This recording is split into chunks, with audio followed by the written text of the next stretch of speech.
नमस्कार दोस्तों, जैसा कि आप लोग जानते हैं आज कक्षा 10 का क्लास 10th का जो मैथमेटिक्स है एनसीईआरटी का मैथमेटिक्स है उसको लेकर हम आए हैं और इसमें हम लोग पढ़ेंगे एनसीईआरटी का जो पहला चैप्टर है वास्तविक संख्याएं। क्लास 10th का पहला चैप्टर एनसीईआरटी का वास्तविक संख्याएं। तो इस वीडियो में हम लोग ये समझेंगे कि वास्तविक संख्याएं होती क्या हैं, इसके बाद में यूक्लिड विभाजन प्रमेयिका क्या है और उसका उपयोग क्या है। ये इतना टॉपिक आज कंप्लीट करेंगे। तो देखते हैं, सबसे पहले हम लोग समझते हैं कि वास्तविक संख्याएं किसे कहते हैं। तो वास्तविक संख्याएं किसे कहते हैं, आप लोग जानते होंगे संख्याएं, वास्तविक संख्याएं दो प्रकार की संख्याओं से मिलकर बनी हुई होती हैं। जो वास्तविक संख्याएं हैं ये दो प्रकार की संख्याओं से बनी होती हैं।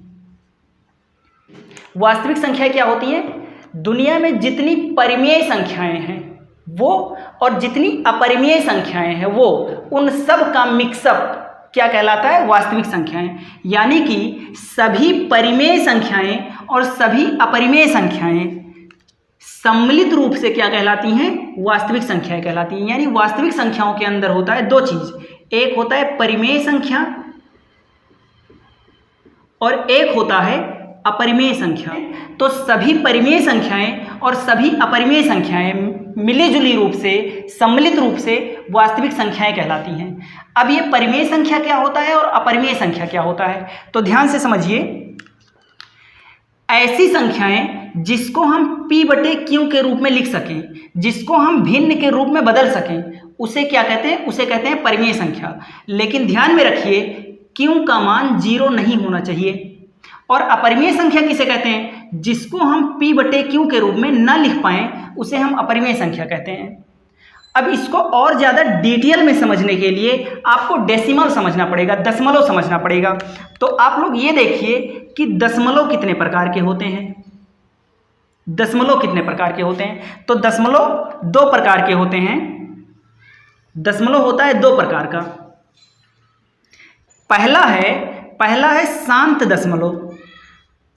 शांत दशमलव।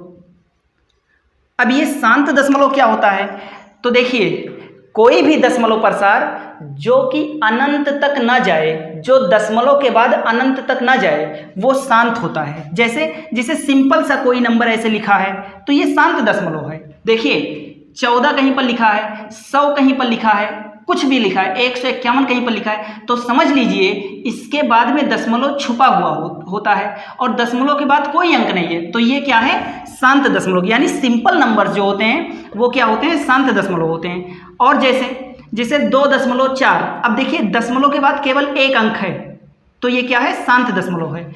दशमलव के बाद दो अंक रहे, 3 अंक रहे, जैसे 4.365, ये शांत दशमलव है क्योंकि दशमलव के बाद 3 अंक केवल है। दूसरा होता है अशांत दशमलव। अशांत दशमलव, अशांत दशमलव क्या होता है, ऐसा दशमलव जो अनंत तक जाता हो। जैसे 3.14159263, ये ऐसे अनंत तक चला जाए तो ये है अशांत दशमलव। जो भी अनंत तक जाए, दशमलव के बाद जो भी अनंत तक जाए उसे हम कहते हैं अशांत दशमलव। जैसे 0.10, जैसे 0.66666 ऐसे जा रहा है, तो ये क्या है, अशांत दशमलव है। अब अशांत दशमलव दो प्रकार का होता है। अशांत दशमलव भी दो प्रकार का होता है। सबसे पहला होता है अशांत आवर्ती। अशांत आवर्ती दशमलव पहला होता है, अशांत आवर्ती, और दूसरा होता है अशांत अनावर्ती। अशांत अनावर्ती या अनवसानी अनावर्ती कहते हैं। अनवसानी अनावर्ती या फिर अशांत अनावर्ती एक ही चीज है। अब अशांत आवर्ती क्या है और अशांत अनावर्ती क्या है, इसको समझिए। तो देखिए अशांत का मतलब हो गया दशमलव के बाद अनंत तक जाए तो वो अशांत हो गया, और आवर्ती मतलब होता है एक ही संख्या रिपीट होते होते जाए अनंत तक, एक ही प्रकार की संख्या रिपीट होते होते जाए अनंत तक, तो वो होता है अशांत आवर्ती। फॉर एग्जाम्पल जैसे 0.6666, अब ऐसे ये अनंत तक जा रहा है तो ये क्या है, ये अनंत तक जा रहा है इसलिए अशांत है। और एक ही संख्या रिपीट करता जा रहा है, इसलिए आवर्ती है। जैसे एक एग्जांपल और देखिए, 0.181818 ऐसे अनंत तक जा रहा है, तो दो दो संख्याएं रिपीट करती जा रही है, या तीन तीन संख्याएं रिपीट करती जा रही है, या एक दो संख्या रिपीट ना करे इसके बाद रिपीट करे, तो वो भी अशांत आवर्ती होता है। अब अशांत अनावर्ती किसे कहते हैं? ऐसी संख्याएं जो अशांत हो, अशांत मतलब अनंत तक जाती हो, अनावर्ती माने रिपीट करती हुई ना जाए, अलग अलग संख्याएं आए। जैसे 2.12421 ऐसे पता नहीं क्या क्या संख्या आ रही है और अनंत तक जा रहा है, तो अनंत तक जा रहा है इसलिए अशांत है, और हर बार अलग अलग संख्या आ रहा है, अलग अलग प्रकार से आ रहा है, इसलिए अनावर्ती है। अगला एग्जाम्पल आप समझ सकते हैं, जैसे देख लीजिए 0.10, फिर 110, फिर 111, फिर 0, फिर 4 बार 1, फिर 0, इस तरह से। तो ये भी क्या है? अशांत है। देखिए अनंत तक जा रहा है तो अशांत है, और हर बार नए डिजाइन से आ रहा है, इसलिए क्या है? अनावर्ती है। तो ये दशमलव का पूरा हो गया। दशमलव किसे कहते हैं? दशमलव कितने प्रकार के होते हैं? 2 प्रकार के। पहला है शांत। शांत मतलब रुक जाए, अनंत तक ना जाए तो शांत है, अगर अनंत तक जाए तो अशांत है। अशांत 2 प्रकार के होते हैं। अशांत आवर्ती मतलब अनंत तक जाए, अशांत रहे, और वो एक ही संख्या रिपीट करती जाए, यानी अनंत तक जो चीज जाए वो रिपीट करती हुई जाए, तो अशांत आवर्ती होता है। और अशांत अनावर्ती तो आप समझ गए, रिपीट करता हुआ ना जाए। अब देखिए, जितने दशमलव शांत होते हैं ये सब के सब होते हैं परिमेय संख्याएं, यानी जितनी भी संख्याएं शांत दशमलव होती हैं वो सब के सब होती हैं परिमेय संख्याएं। जितने की जितनी संख्याएं अशांत आवर्ती होती हैं ये भी होती हैं परिमेय संख्या, और जितनी संख्याएं अशांत अनावर्ती होती हैं ये होती हैं अपरिमेय संख्या, ये होती हैं अपरिमेय संख्या। मतलब कि अगर कोई दशमलव शांत दशमलव में है तो इसको हम p/q में बदल सकते हैं, अगर कोई अशांत आवर्ती है तो उसे भी हम परिमेय है ना, तो उसे p/q में बदल सकते हैं, यानी कि ये परिमेय संख्या, ये परिमेय, ये परिमेय। लेकिन अगर कोई संख्या है जिसका दशमलव प्रसार अशांत अनावर्ती आता है तो वो अपरिमेय संख्या होगा, उसको हम p/q में नहीं बदल सकते। तो कोई आपसे पूछे कि वास्तविक संख्याएं किसे कहते हैं, तो सभी परिमेय और अपरिमेय संख्याएं सम्मिलित रूप से वास्तविक संख्याएं कहलाती हैं। अब कोई पूछे परिमेय संख्या किसे कहते हैं, तो परिमेय संख्याएं वह संख्याएं हैं जिनको हम p/q में बदल सकते हैं परंतु q 0 ना हो। दूसरे शब्दों में शांत दशमलव और अशांत आवर्ती दशमलव प्रसार रखने वाले संख्याओं को हम परिमेय संख्या कहते हैं।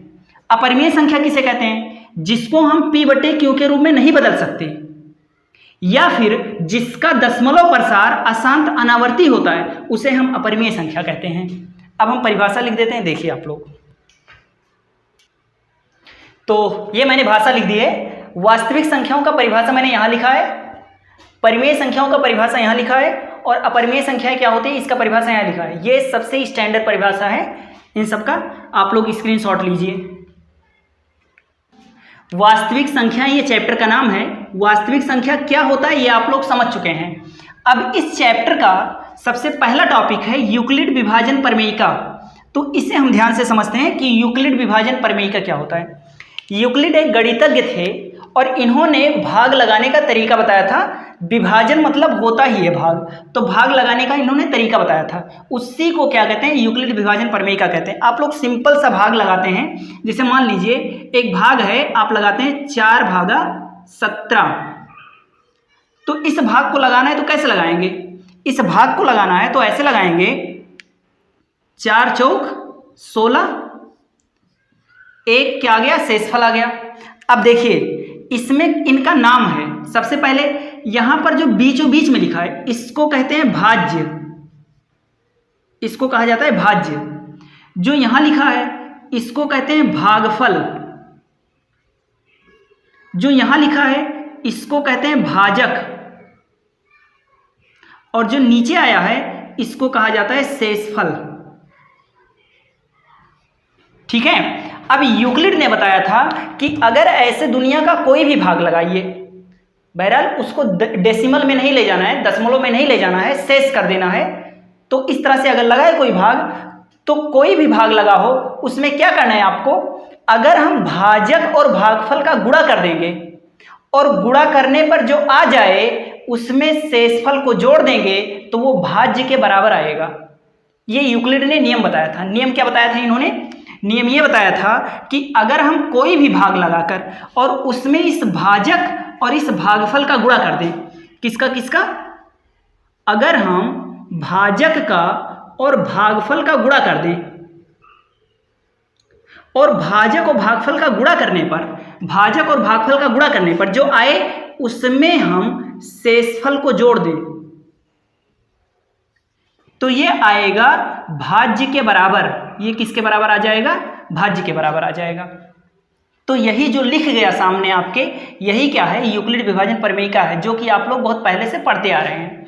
अब इसको इन्होंने प्रतीकों में लिख दिया। जैसे देखिए, इन्होंने भाज्य को दर्शाया है स्मॉल ये से, यूक्लिड ने भाज्य को दर्शाया स्मॉल ये से, भाजक को दर्शा लिया है स्मॉल बी से, और भागफल को दर्शाया है स्मॉल क्यू से, और शेषफल को दर्शाया है स्मॉल आर से। अब ये चिन्ह यहाँ पर अगर पुट कर दीजिए तो भाज्य को किससे दर्शाया है? स्मॉल ये से। बराबर की जगह पर बराबर लगा दीजिए। भाजक को किस अक्षर से दर्शाया है? बी से। गुणे, गुणे तो छुपा ही रहता है। भागफल को किससे दर्शाया है? क्यू से। प्लस शेषफल को किससे दर्शाते हैं? स्मॉल आर से। और इस तरह से ये जो बनकर तैयार हुआ, इसी को यूक्लिड विभाजन प्रमेयिका कहते हैं। चाहे ऐसा लिखिए और चाहे ऐसा लिखिए, हिंदी में एक ही बात होती है। तो ये यूक्लिड विभाजन प्रमेयिका हो गया। अब इससे संबंधित कुछ इन्होंने कंडीशन बताया। तो इन्होंने कौन कौन सा कंडीशन बताया? सबसे पहला चीज इन्होंने बताया कि जो भाजक का मान होगा, जो भाजक का मान होगा, भाजक का मान होगा, इस भाजक का मान कभी भी जीरो नहीं हो सकता, हमेशा जीरो से बड़ा ही रहेगा। यानी जो बी का मान है, बी का मान, ये बी का मान हमेशा जीरो से बड़ा होगा। अगर भाजक जीरो हो गया तो क्या हो जाएगा? जैसे जीरो से 9 में भाग दीजिए, देखिए तो 0 9 0, 9 आ गया, फिर 0 9 0, 9 में से 0 गए 9, फिर 0 9 0, यानी अनंत आ जाएगा, अनंत आंसर आ जाएगा। अनंत मतलब होता है अपरिभाषित मान आएगा। तो इसलिए इन्होंने यूक्लिड ने क्या बताया? पहला कंडीशन बताया कि b का मान कभी भी जीरो नहीं हो सकता किसी भी भाग के लिए। किसी भी भाग को लगाते समय ध्यान में रखना है कि b का मान जीरो ना हो, जीरो से हमेशा बड़ा रहे। ये मुंह जिसके तरफ खुला है वो बड़ा है, तो b का मान हमेशा जीरो से बड़ा होगा। दूसरी चीज इन्होंने बताया कि जो r का मान है, जो r का मान है, ये शेष का मान है, ये r का मान जीरो के बराबर भी हो सकता है और जीरो से बड़ा भी हो सकता है। यानी जीरो से या तो बड़ा होगा या जीरो के बराबर होगा। यहाँ इसके तरफ मुंह खुला है, आर के तरफ मुंह खुला है, तो समझ लीजिए आर क्या है? जीरो से बड़ा होगा, और नहीं तो जीरो के बराबर होगा। आपने ऐसा बहुत सारा भाग लगाया होगा जिसमें शेष जीरो आया हो, जैसे 4 भागा 16, तो इसमें आर क्या आएगा? 4 चौक 16, कट गया, कट गया, यानी जीरो बचा, घटाने पर जीरो बचा, तो इसमें शेष जीरो आ गया। यानी आर का मान जीरो हो सकता है, बराबर हो सकता है जीरो के, और नहीं तो जीरो से बड़ा होगा। अब इन दोनों को मिक्स करके अगर लिखें, इन दोनों को अगर मिक्स करके लिखें तो जीरो से, देखिए जीरो से आर का मान बड़ा होगा या फिर बराबर होगा। देखिए इसको लिखते हैं, जीरो से, जिसके तरफ मुंह खुला रहे वो बड़ा है। देखिए इसमें आर के तरफ मुंह खुला है तो इसमें भी तो खुला है, तो जीरो से बड़ा होगा आर या फिर बराबर होगा आर, और आर से हमेशा बड़ा रहेगा, इस जीरो से हमेशा बड़ा रहेगा बी का मान। ठीक है, तो ये हो गया यूक्लिड विभाजन प्रमेय का। मतलब कि कहीं भी यूक्लिड विभाजन प्रमेय का लिखना, इसको लिखना तो इसको साथ में लिखना है। मतलब कि बी का मान कभी जीरो नहीं हो सकता, पहला चीज। दूसरा चीज, बी से या तो आर का मान छोटा रहेगा और या तो जीरो रहेगा। मतलब कि आर से बी बड़ा रहेगा, या तो, समझ में आ रहा है? देखिए जीरो से बी बड़ा ही रहेगा ये, और आर जीरो के बराबर भी हो सकता है, बड़ा भी हो सकता है। तो ये यूक्लिड विभाजन प्रमेय का हो गया। अब इसका इस्तेमाल हम लोग सीखते हैं। अब हम लोग निकालेंगे यूक्लिड विभाजन प्रमेय का। यहाँ पर मैंने बता दी है, यहाँ पर लिख दिया है, तो इसकी मदद से अब हम लोग निकालेंगे HCF। HCF क्या होता है? हाईएस्ट कॉमन फैक्टर, महत्तम समापवर्तक, या शॉर्टकट में कहते हैं मासापा। तो HCF क्या होता है? जैसे अगर हमें 7 और 144 का मासा निकालना है, तो 7 और 144 का मासा क्या होगा? जैसे मान लीजिए 7 और 144 का मासा जो भी आएगा, वो संख्या क्या है? वो संख्या एक ऐसी बड़ी से बड़ी संख्या है जिससे ये भी विभाजित होगा और ये भी विभाजित होगा। जैसे दो संख्याएं हैं दो संख्याओं का एचसीएफ वह संख्या होता है जिससे ये दोनों संख्याएं पूरा पूरा विभाजित होती हैं। तो 7, 144 का एचसीएफ निकालना है।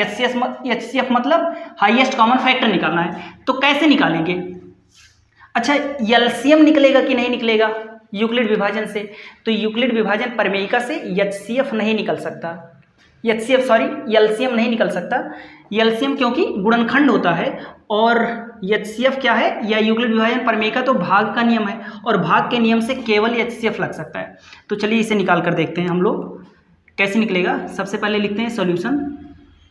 और कैसे करना है, आप लोग क्या करते हैं, अगर इसका एचसीएफ निकालना हो सिंपल तरीके से तो क्या करते हैं, 7, 144 का निकालना है तो कैसे करते हैं, भाग लगाते हैं और बीच में क्या लिखते हैं, बीच में जो बड़ी संख्या है, इन दोनों में से जो बड़ी संख्या है उसको यहाँ पर लिखा जाता है और जो छोटी संख्या है उसे यहाँ पर लिखते हैं। मतलब कि जब लगाते हैं यूक्लिड विभाजन प्रमेय का तो जो बड़ी संख्या होता है उसको b मान लेते हैं और जो छोटी संख्या ये मान लेते हैं और जो छोटी संख्या होता है उसको b मान लेते हैं। तो ऐसे ही अगर इसका हमें एचसीएफ निकालना है तो क्या करना पड़ेगा, इन दोनों में देखिए कि बड़ी संख्या कौन सी है। तो बड़ी संख्या कौन सी है, 144 है। तो 144 को आगे लिखिए, एक बार यूक्लिड विभाजन प्रमेय का लिख लीजिए, ये बराबर होता है BQ + R। आप लोगों को क्या करना है, जो बड़ी संख्या हो उसको ये मान लीजिए, ठीक है। फिर बराबर की जगह पर बराबर लगाइए और b की जगह पर छोटी वाली संख्या मान लीजिए। अब आपको Q और R का मान अपने मन से ज्ञात करना है। तो Q और R का मान अगर सीधे सीधे जान पा रहे हैं तो ठीक है, और नहीं तो ऐसे भाग देकर ज्ञात कर लीजिए। तो 7 दूना 14 कट गया, 4 आ गया। अब क्या करना है, ये उतारने से आया है इसलिए ये शेषफल नहीं मान सकते। क्या करेंगे, यहाँ पर 0 बढ़ाएंगे फिर ये शेषफल हो गया। अब क्या करना है, Q का मान क्या आ गया, यहाँ पर 20, यानी Q का मान आ गया 20। अब B की जगह पर 7 है, बीच में गुणा है और Q का मान क्या आ गया 20, प्लस की जगह पर प्लस, R की जगह पर यहाँ पर हो गया 4। अब एचसीएफ निकालते समय क्या किया जाता है, जो ये R का मान है इस R के मान को B बना देते हैं, ये B हो गया। अगले भाग के लिए, अगले स्टेप के लिए ये B हो जाता है। जो पहले भाग में R है वो दूसरे भाग में B का मान होता है और जो पहले भाग में B है वो दूसरे भाग में ये का मान बनता है, यानी यहाँ पर 7 आता है। तो ऐसे सेम टू सेम यहाँ करना है। क्या करना है, देखिए इसको यानी B को बना देना है ये और R को बना देना है B। तो बना दीजिए, देखिए ये किसको बना देना है, जो पहले वाले में B था। तो 7 को यहाँ लिखिए, बराबर की जगह पर बराबर लगाइए। B किसको बनाना है, जो ये 4 है। अब 4 को B बना दिए। अब Q और R ज्ञात कीजिए अपने मन से। तो ऐसे कीजिए कि 4 का टेबल पढ़िए, पहाड़ा पढ़िए, 4 का टेबल पढ़िए कि 7 से कम ही रहे, 7 से ज़्यादा ना हो। तो 4 इक्यम 4। अब 4 इक्यम 4 हो गया तो कहाँ तक पहुँचा, 4 तक पहुँच गया और पहुँचाना है 7 तक, पहुँच गया है 4 तक। तो कितना घट रहा है, जितना घट रहा है उतना ऐड कर दीजिए, यही हो गया। अब ऐसे यही क्रियाएं बार बार दोहराते जाइए और एक ही क्रिया, एक ही फार्मूला जब किसी प्रॉब्लम को सॉल्व करने के लिए लगाते हैं तो उसी को एल्गोरिथम कहते हैं। किसी भी फार्मूले को जब बार बार लगाया जाता है तो उसी को एल्गोरिथम कहते हैं। कैसे करेंगे, इसको हम आगे लिखेंगे और इसको पीछे, 4 को आगे लिखते हैं, बराबर की जगह पर बराबर लगाते हैं और 3 यहाँ पर। अब 3 का टेबल पढ़िए कि 4 के लगभग पास में पहुँच जाए। तो 3 का टेबल पढ़ेंगे, 3 एकम 3, 3 दूना तो 6 हो जाएगा, 4 से ज़्यादा हो जाएगा। तो 3 एकम 3 हो गया। अब कितना घट रहा है, 4 में 1 घट रहा है तो प्लस 1 कर दीजिए। और ये क्रिया कब तक करनी है, जब तक भर ये 0 नहीं हो जाता। चलिए अब ये वाला यहाँ पर ले आइए और इसको यहाँ पर 3 आ गया यहाँ और 1 यहाँ आ गया, बराबर लगा दीजिए। अब 1 का टेबल पढ़िए कि 3 के ज़्यादा से ज़्यादा पास पहुँच जाए। तो 1 गुणे 3, तो 1 3 3 हो गया। अब क्या करना है, कितना घट रहा है, तो 0। और जैसे यहाँ पर 0 हो गया तो आपका यही क्या हो गया, 1 HCF हो गया। यही आपका आंसर हो गया। तो HCF कैसे निकलता है, फोटो खींचिए। अगला एक क्वेश्चन और देखते हैं। एक क्वेश्चन और है 12, 161 का HCF। तो 12, 161 का HCF कैसे निकालेंगे हम लोग, इन दोनों में देखिए कि बड़ा कौन सा है। तो बड़ा क्या है, 161 बड़ा है कि 12, तो 161 बड़ा है। जो बड़ा है उसको ये मानेंगे और जो छोटा है उसे स्मॉल बी मानेंगे। अब जो बड़ा है उसे स्मॉल ये मान लिया, बी मान लिया, मान रख दीजिए। तो ये की जगह पर कितना आ गया 161, बराबर की जगह पर बराबर, बी की जगह पर कितना आएगा 12, बीच में है गुणा, क्यों का मान हमें निकालना है। अब 12 का टेबल पढ़िए कि 161 के ज़्यादा से ज़्यादा पास पहुंच जाए। अगर आपको टेबल नहीं आता तो आप भाग दे लीजिए 12 भागा 161 इस तरह से। अब देखिए 12 क्यों 12 कट गया, 6 में से दोगे 4 और 1 आ गया, फिर 12 तियाँ 36 हो गया और 41 में से 36 गए 5 हो गया। तो देखिए भाग दे लीजिए, तो यहाँ पर जो आता है वही क्यों होता है। यहाँ पर देख लीजिए जो यहाँ पर आता है वही क्यों होता है, तो यही क्यों हो गया आपका। तो क्यों की जगह पर इसी को लिख दीजिए 13, प्लस की जगह प्लस और आर की जगह पर 5। ये हो गया पहला स्टेप, एक स्टेप हो गया। अब एक स्टेप हो गया, इसी स्टेप को बार बार दोहराना है। कैसे, पहले स्टेप में जो बी था, अगले स्टेप में वो हो जाएगा ये, तो बी को बना देंगे ये, बराबर लगाइए, और जो पहले स्टेप में आर था वो क्या हो जाएगा, इसमें बी हो जाएगा, बी हो जाएगा। अब आपको क्यू प्लस आर का मान निकालना है, तो कैसे करेंगे। अगर आप सीधा सीधा कर पा रहे हैं तो ठीक है, नहीं तो भाग दे लीजिए। सीधा सीधा देखिए 5 का टेबल पढ़िए कि आर के ज़्यादा से ज़्यादा नज़दीक पहुंच जाए। तो 5 दूना 10, 5 या 15 ज़्यादा हो जाएगा, तो 5 दूना 10। अब 10 तक तो पहुंच गए, लेकिन 12 तक पहुंचना था, तो 10 तक पहुंच गए। कितना बच रहा है, 2 बच रहा है, तो 2 बच रहा है, तो 2 इसमें ऐड कर दीजिए, जोड़ दीजिए, वही हो गया आर। तो एक स्टेप और हो गया। अब इसी स्टेप में जो लेटेस्ट स्टेप है, उस स्टेप में जो बी का मान है उसे हम बना देंगे आर का मान। तो बी आ गया यहाँ पर 5, ये 5 आ गया यहाँ पर। जो पहले स्टेप में बी है उसे आर बना देंगे, और जो आर है उसे बी बना देंगे। अब 2 का टेबल पढ़िए कि 5 के ज़्यादा से ज़्यादा नज़दीक पहुँच जाए, तो 2 गुणे 2, 2 दूना 4।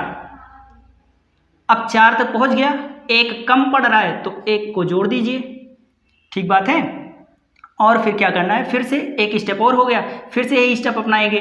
बी को यहाँ पर लिखेंगे, 2 को यहाँ लिख देंगे, बराबर 1 यहाँ पर आ जाएगा। अब फिर से वही स्टेप लगाइए, 1 का टेबल पढ़िए कि 2 से ज़्यादा नज़दीक पहुँच जाए, तो 1 गुणे 2, 1 दूना 2 हो गया, तो 2 तो पूरा हो गया, यानी प्लस करना पड़ेगा 0।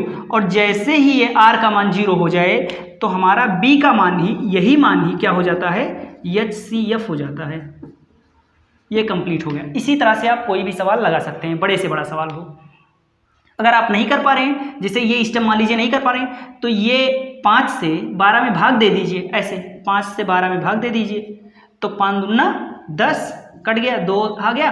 अब यही समझ लीजिए क्यों हो गया, और यहाँ नीचे जो आए यही आर हो गया, यही मान रख दीजिए। देखिए 5 12 यहाँ पर है, इन दोनों को खोजना रहता है, तो यहाँ पर अगर नहीं जान पा रहे हैं तो ऐसे भाग देकर निकाल लीजिए, यही हो गया क्यों, यहाँ पर से ला के रख दीजिए। यहाँ पर क्यों का मान ये है, ये सब बी के मान है, ये बी का मान है, ये बी का मान, ये बी का मान, ये बी का मान, ये बी का मान, ये क्यों है, ये क्यों है, ये क्यों है, क्यों है, क्यों है, ऐसे ये पूरा का पूरा आर है, ये पूरा का पूरा ये है। तो यहाँ से देख कर रख सकते हैं मान। चलिए फोटो